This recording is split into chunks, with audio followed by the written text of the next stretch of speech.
আমি এবারে ডেকে নিব সমাপনী শুভেচ্ছা বক্তব্য দেওয়ার জন্য বিশেষভাবে আমি অনুরোধ জানাই শুভজিৎ সাংমা দাদাকে। Tau Mormonaska, Anthony Ada, Anthony Pa, ya Dhaka Wangala, Kolgri Sani Nokma, Minsing Gepa Nokma, Shubojit Sangmako, Anthony Gisapo, Hasan Ali Khana. I may request Honorable Shubojit Sangma, the Nokma, Dhaka Wangala 2021 to deliver his speech.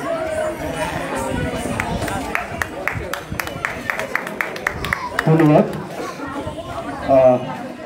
আমাকে সুযোগ দেওয়ার জন্য।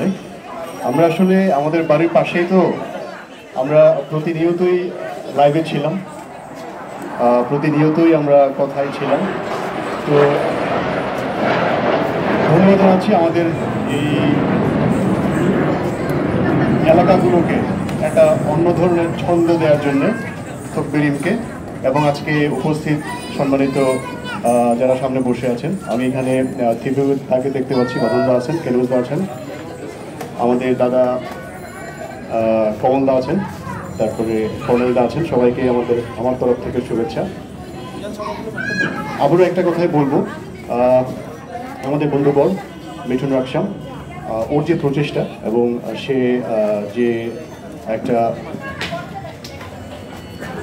অন্য ধরনের চিন্তা নিয়ে যে শুরু করেছিল এবং আজকে সে যেখানে আসছে, এবং এই যে একটা বিশাল বড় একটা আয়োজন, এটা হয়তো আজকে এবার প্রথম হয়েছে, কিন্তু আমরা মনে করি যে এই আয়োজনটা, চিন্তাটা এতটাই এক্সেপশনাল ছিল, যেটা আসলে আমাদের মান্দি সমাজকে, আমাদের গারো সমাজকে একটা ভিন্ন ধরনের নাড়া দিয়েছে যে আসলে এটা সম্ভব এবং এটা খুবই প্রয়োজনীয় ছিল। আমি আগেও বলেছি, হয়তোবা বইমেলাতে তকবিরিম অনেকবারই অনেকগুলো বই নিয়ে গেছে। আগে আমরা যখন স্টুডেন্ট ছিলাম তখনও লিটল ম্যাগে অনেক বই ছিল, আমাদের বই হতো, কিন্তু এই যে আমাদের মান্দি সমাজে আমাদের মধ্যে আমাদের মতো করে একটা বই মেলা, এই যে চিন্তাটা, এটা আসলে এইবারই প্রথম, কিন্তু এটা যে আসলে কতটুকু প্রয়োজন ছিল, এই প্রয়োজনীয়তা আমরা আসলে এবার দেখলাম আমাদের কতটুকু প্রসার পেয়েছে।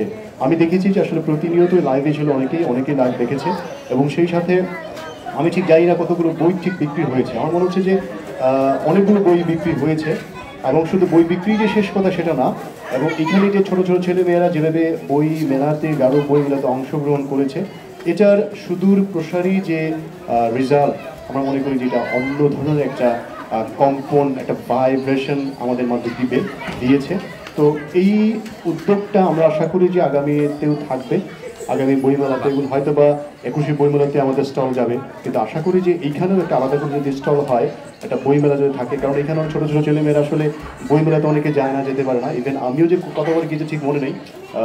তো এদিককার মানুষরা আসলে বইমেলাতে যাওয়া খুব কম হয়ে ওঠে বিভিন্ন কারণে। তো এই যে এই বইমেলাটা আমাদের মধ্যে যেটা হয়েছে এবার, আমরা আশা করি যেটা আগামী দিনেও থাকবে। আমি মিঠুন রাকসামকে অনুরোধ করি এবং তকবিরিমকে অনুরোধ করি যেন এই উদ্যোগটা চলমান থাকে, আগামী 12 দিন এটা হয়, এবং আশা করি যে সামনে এই বইমেলাটা অন্য ধরনের একটা মাত্রা দিবে, আরও সুন্দর হবে একটা বড় একটা আয়োজনের মাধ্যমে। তো ধন্যবাদ জানাচ্ছি, যদিও সম্ভবত আজকে এটা শেষ দিন। তো আমাদের মাঝে এত সুন্দর একটা আয়োজনের জন্য ধন্যবাদ। যারা আমাদের এই বই মেলাকে উদ্দেশ্য করেই আমাদের কালাচাঁদপুরে এসেছেন, আপনাদের সবাইকে আমাদের তরফ থেকে ধন্যবাদ, ঢাকা ওয়ানগালার তরফ থেকে ধন্যবাদ, আমাদের এলাকার তরফ থেকে আপনাদের অনেক ধন্যবাদ। হয়তো আমরা খুব ভালো অংশগ্রহণ করতে পারি নাই, আমি আগেও বলেছি যে এটা প্রথমবার ছিল, আমরা আসলে বুঝে উঠতে পারি নাই যে এটাকে কিভাবে সাজানো যেতে পারে, কিভাবে আরেকটু মাত্রা দেওয়া যেতে পারে। আমরা পরিকল্পনা করব, আমাদের চিন্তায় থাকবে যে আগামীবার যে ওয়ানগালা বইমেলাটা হবে, সেখানে আরেকটু কিভাবে সুন্দর করা যায়, আরেকটু কিভাবে এটাকে ছন্দ দেওয়া যায়, আমাদের এই চেষ্টা অবশ্যই থাকবে। ধন্যবাদ জানাচ্ছি আপনাদের সবাইকে যারা এখানে উপস্থিত আছেন, আবারও সবাইকে সান্ধ্যকালীন শুভেচ্ছা, ধন্যবাদ। আমরা অসংখ্য ধন্যবাদ জানাই।